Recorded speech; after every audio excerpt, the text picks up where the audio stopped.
మేము బస్సు యాత్రికులం కాంగ్రెస్ గెలవాలని చెప్పేసి దక్షిణ తెలంగాణ ఉత్తర తెలంగాణగా విడిపోయి రెండు బస్సులు, ఒక ఉత్తర తెలంగాణలో ఒక బస్సు, దక్షిణ తెలంగాణలో ఒక బస్సు యాత్ర చేసి కాంగ్రెస్ని గెలిపించినాం. ఇలాంటి టీషర్ట్లతోటి మేము వేసుకొని అక్కడికి వెళ్ళేసి తిరిగి ఊరు గడప గడపకి వెళ్ళి తిరిగినాం. ఇక్కడ మేము కొట్టుకున్నది కూడా చూడండి. నేను నిరుద్యోగిని, నేను బీఆర్ఎస్కి ఓటు వేయను.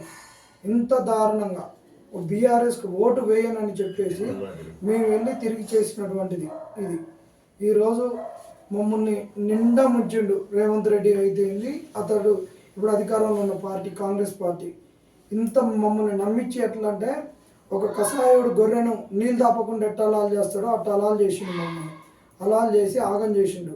ఈ కాంగ్రెస్ పార్టీ ఆగం చేస్తే 6 నెలల సంది మేము కష్టాలు పడుతూ పోస్టులు పెంచమని, నువ్వు ఇచ్చిన 2 లక్షల ఉద్యోగాలకు మేము ఆశపడలేదు, ఎగ్జిస్టింగ్ నోటిఫికేషన్లో పోస్టులు పెంచాలని మేము ఆశపడ్డామని చెప్పిన. అవి చేయకుండా ఈ డిమాండ్లతోటి 15 రోజులుగా మేము పోరాటం చేస్తుంటే అసలు వాళ్ళ నుంచి స్పందన లేదు. స్పందన లేకుంటే ఈరోజు వరకు 9వ రోజు వరకు, అంటే 8 రోజులు మోతిలాల్ నాయక్ అనే ఉస్మాన్ యూనివర్సిటీ ఎంసీజే స్టూడెంట్ నిరాహార దీక్ష, ఆమర నిరాహార దీక్ష, అన్నపానీయాలు వదులుకొని గాంధీ హాస్పిటల్లో కూర్చొని దీక్ష చేస్తే కనీసం ఒక మంత్రి కూడా రాలేదు. ఏదో తూతూ మంత్రంగా యూనివర్సిటీ నుంచి నాయకత్వం వహించినటువంటి కాంగ్రెస్ పార్టీ వాళ్ళని మాత్రమే పంపించాడు. ఒక బల్మూర్ వెంకట్ను పంపించాడు.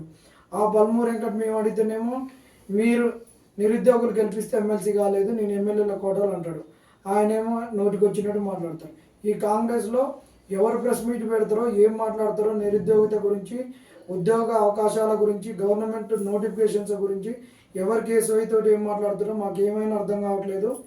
ఇప్పటికీ ఇక అబ్బాయి ఇక ఎవరు రాలేదు, ఇక నేను దీక్ష చేయలేను, నా ఆరోగ్యం సహకరించట్లేదని ఈరోజు దీక్ష విరమిస్తే మేమేం చేయాలని కొట్టుమిట్టాడుతుంటే, ఇప్పుడు జడ్సన్ అన్న కాంగ్రెస్ను అధికారంలోకి తీసుకురావడానికి ఎంతో కష్టపడ్డ జడ్సన్ అన్న నిరుద్యోగుల పక్షాన నేనుంటా, కాంగ్రెస్ని అధికారంలో తెచ్చిన నన్ను కూడా మిమ్మల్ని ఎంత మోసం చేశారు, అంతకన్నా ఎక్కువ దగా చేసిరు.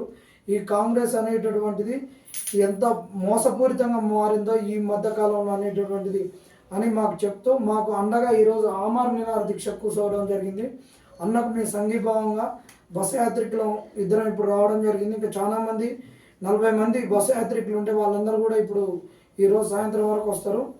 మా డిమాండ్ దీనిపైన ఉన్నటువంటి ఈ 3 డిమాండ్లు నెరవేరేంత వరకు అన్న దీక్షను విరమించనని చెప్తున్నాడు. ఇప్పటికైనా ప్రభుత్వం స్పందించాలి. ఢిల్లీలో ఉన్నటువంటి ఏఐసిసి స్పందించాలి. ఈరోజు పార్లమెంట్ సెషన్ అయిపోతుంది. ఖచ్చితంగా పార్లమెంట్ సభ్యులు ఎవరైతే ఉన్నారో ఈ విషయాన్ని అధినాయకత్వానికి, సోనియా గాంధీకి అయితేంది, రాహుల్ గాంధీకి అయితేంది, ప్రియాంక గాంధీకి చెప్పాలి. వాళ్ళకి ఎందుకు చెప్పాలంటే, రాహుల్ గాంధీ గారు చిక్కడపల్లికి వచ్చి ఇక్కడ మాకు ఉద్యోగాలు ఇస్తామని చెప్పిండు. అంతేకాకుండా ప్రియాంక గాంధీ ఇక్కడ యూత్ డిక్లరేషన్ ఇచ్చింది. అందులో చాలా విషయాలను ఉపాధి అవకాశాలకు సంబంధించినటువంటి పొందుపరిచింది.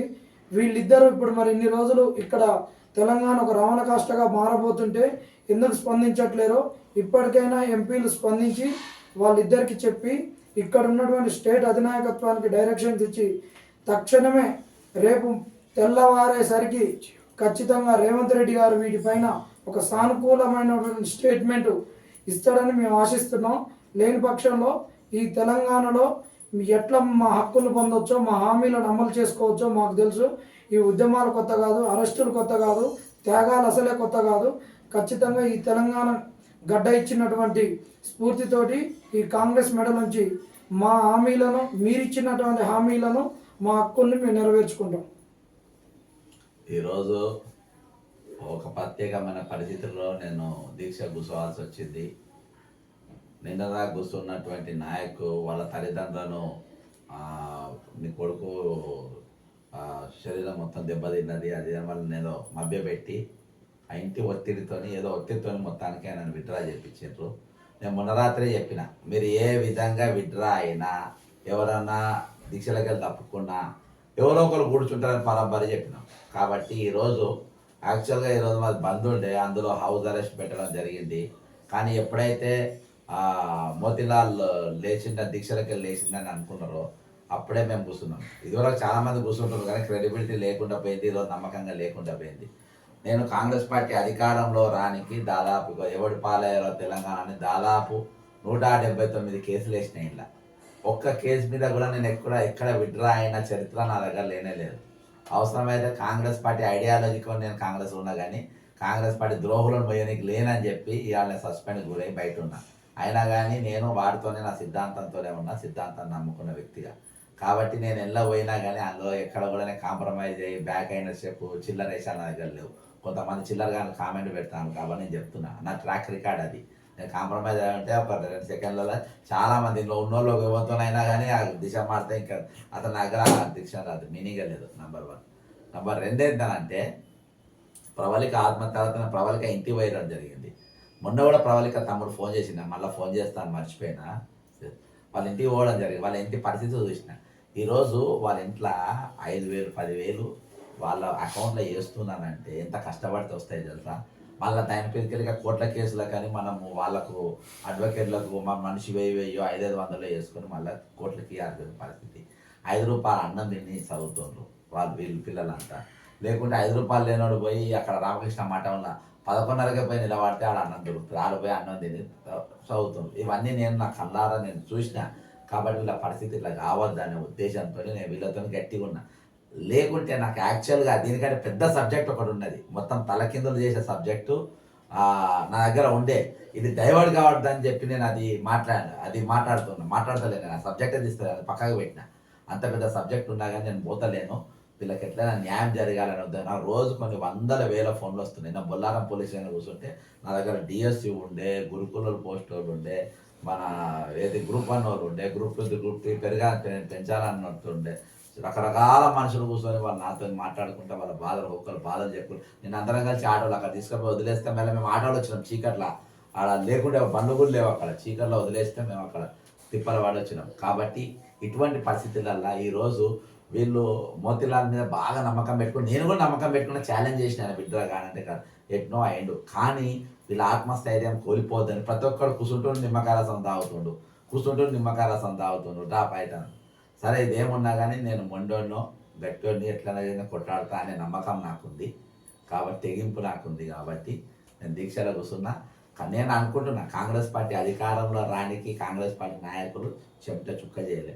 నేను అనుకుంటే ఈ నిరుద్యోగులు బస్ యాత్ర పోయిన వాళ్ళు వీళ్ళ అమ్మాయి నాయన కాలు కూడా ఎప్పుడు మొక్కిండ్రో మొక్కలేదో మాకు తెలియదు. కానీ వీళ్ళు ఓటర్ల కాలు మాత్రం మొక్కిండ్రు. ప్రతి ఓటర్ దగ్గర పోయినరు కాంగ్రెస్ పార్టీకి ఓటేయమ్మా మాకు నౌకరు వస్తుంది అని చెప్పి కాళ్ళు మొక్కి ఎవరెవరినో కాళ్ళు మొక్కి వాళ్ళు కాళ్ళు కడుకుంటారో లేదో కూడా తెలియదు. అసలు కాళ్ళు మొక్కి కాంగ్రెస్ పార్టీకి ఓటు వేయించారు. కాబట్టి వీళ్ళ రుణం మనం తీర్చుకునేది వీళ్ళకి ఇచ్చిన మాటలు మొత్తం తప్పి మెగా డిఎస్సి అనేది మేనిఫెస్టోలో పెట్టాలి తప్పి ఈరోజు మనతోనే అబద్ధాలు ఆడి రాష్ట్ర వీళ్ళ అబద్ధం కాదు, రాహుల్ గాంధీ ప్రియాంక గాంధీ గారితో కూడా ఈరోజు అబద్ధాలు చెప్పించినట్టే అయిపోయా వాళ్ళు చెప్పినవి చేయకుంటే. కాబట్టి ఇది ఖచ్చితంగా ఇవన్నీ నెరవేర్చేంత వరకు దీక్ష అనేది ఖచ్చితంగా కొనసాగుతుంది. రాష్ట్ర ప్రజలందరికీ తెలుసు, దేశంలో ఉన్న ఏఐసిసి వాళ్ళందరికీ తెలుసు. పక్క చేస్తారంటే వాడు దిగితే విత్డ్రా అవుతారా కాదా అనేది అందరికీ తెలుసు. కాబట్టి ఇక ఇప్పుడు ఖచ్చితంగా గవర్నమెంట్ ప్రభుత్వం ఖచ్చితంగా ఆలోచించి తీరాలి. ఇలా వెనక ముందు పోవద్దు. బక్క చేస్తానంటే కాంగ్రెస్ పార్టీ మాకు ఏం చేయలేదు, కాంగ్రెస్ పార్టీ కోసం కొట్లాడలేదు, కాంగ్రెస్ పార్టీ కోసం కేసు వేయలేదు. కాళేశ్వరం మీద నేనే కొట్లానంటే ఖైదాను చూపి, మిషన్ భగీరథ నేనే కొట్లాడినంటే ఖైదాను చూపి, ధరణ మీద నేనే కొట్లాడినా అంటే ఖైదాను చూపి, ఓఆర్ఆర్ రింగ్ రోడ్డు ఐఆర్బి కంపెనీకి నేనే కొట్లాడినా అంటే ఖైదాలు చూపి, దేనిపైన మీరు చేసిండ్రో బక్క చెప్పి నా మావాడు కాదు మాకు వచ్చినా ఫరక్ పడేదని రేవంత్ రెడ్డి గారు మన స్టేట్మెంట్ ఇచ్చారు. జడ్సన్ అంటే వాడు మాకు ఎవడు తెలియదు, జడ్సన్ ఏ రోజు కాంగ్రెస్లో పనిచేయలే, బికాజ్ కాంగ్రెస్ పార్టీ ఐడియాలజీ నాది. నేను బీజేపీ కానీ బీఆర్ఎస్ కానీ టీడీపీ కానీ ఏ పార్టీ పోకుండా కాంగ్రెస్ మాత్రమే ఉన్నా అని చెప్పి ఒట్టేసి జడ్సన్ అంటే మాకు తెలియదు సత్య కావాలని చెప్పి స్టేట్మెంట్ ఇవ్వండి. లేకుంటే ఈ హామీ పథకాలు అన్నీ కూడా ఏవైతే మీరు మేనిఫెస్టోలో ఇచ్చిండ్రో, ఏది గ్రూప్ 1 1:100, గ్రూప్ 2 3 2,000 పోస్టులు మినిమం పెంచాలి. మీరు 2 లక్షలు అడుగుతాను, ముందైతే 2,200 వేయమంటాను, అర్థమైందా? అంతేకాకుండా మెగా డిఎస్సి 25,000 పోస్టులు పేజ్ నెంబర్ 33లో మీరే ఇచ్చిండ్రు. టెట్ నార్మలైజేషన్ ఆంధ్రోడు చేసిండ్రు, నువ్వు కూడా చేయి, అర్థమైనా? గురుకుల పోస్టులు కూడా ఈ విధంగా యూత్ మళ్ళీ వేయి, కొత్తగా మెసేజ్ వేయి. కాబట్టి నిరుద్యోగ ఇష్యూలు మొత్తం మళ్ళీ వీళ్ళతోనే చర్చ జరపాలని కోరుకుంటూ ఖచ్చితంగా దీక్ష కొనసాగుతుంది. ఇది ఇప్పుడు ఈ దీక్ష కూడా నేను చెప్తున్నా, రేవంత్ రెడ్డి గారు మీరు డైరెక్ట్ తెలుసుకోవాలి, మీరు దీన్ని ఏం చేద్దాం అనేది. నేను కూడా తెగించి కొడుతున్నా. జై తెలంగాణ, అమరవీరులకు జోహార్. జోహార్ తెలంగాణ అమరవీరులకు జోహార్ జోహార్.